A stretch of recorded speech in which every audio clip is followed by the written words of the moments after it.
Hi everyone, Steve Crosby here. Welcome to this edition of Monday Morning Musing. This week I'd like to talk to you something about very practical. I'd like to talk to you about communication dynamics. Relationships are built around communications, and I've been at this long enough to know, and you've been at it long enough to know, that conflict between Christians happens. Conflict in marriages happen. And normally it's about a misunderstanding of something that's said, or you say I said this and I say you said that, and disputes that happen.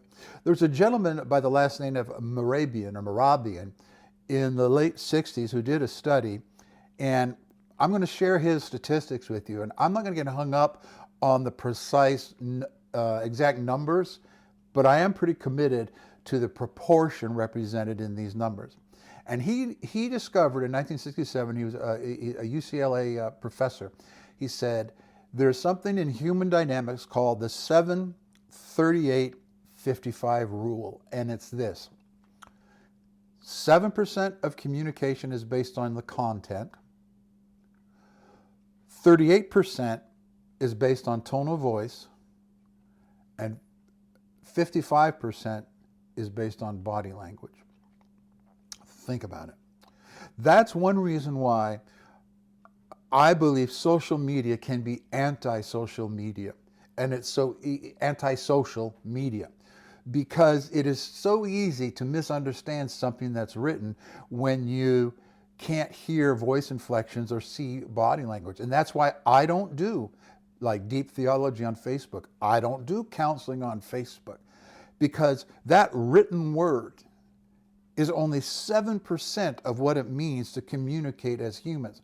And Christians, we're terrible because we're a Bible-based people, we're a word-based people, word and spirit, whatever you say. The Bible is dealing with word. We think that when we have presented the word that we've done our bit, or when I've made my case logically, the logic of my speech, there's more to communication than that. I'm going to give you a real simple example. I probably used it before because it works. English.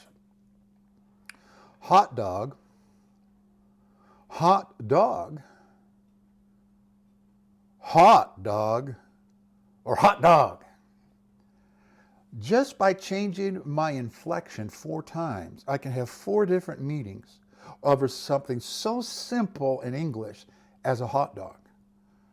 How much more so do you think when we approach the scriptures or we're interacting with one another, that there's more to communication than just the mere facts of the words that are used?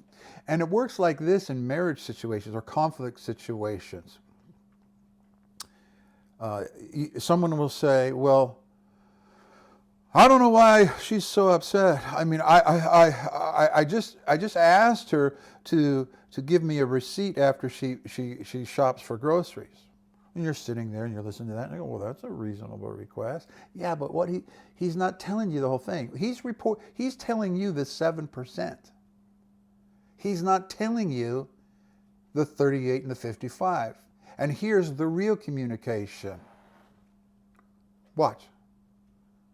Why can't you give me a receipt after you've done groceries? See, there's a difference between what I just did and what, in my hypothetical situation, the gentleman presented. The gentleman only presented 7% of the facts because we all want to justify our own line of logic and our own line of reasoning.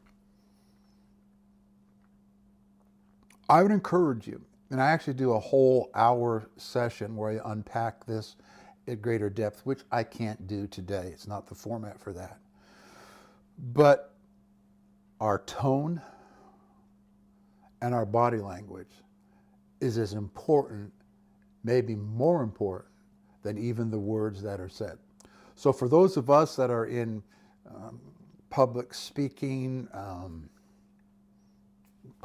environments, preaching, or whatever, we need to be really careful about that. Particularly guys like myself who are kind of wired to the studious side and wordy kind of guys who think that once the facts have been communicated, the job is done.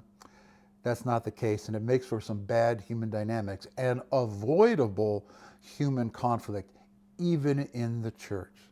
I'll see you next time.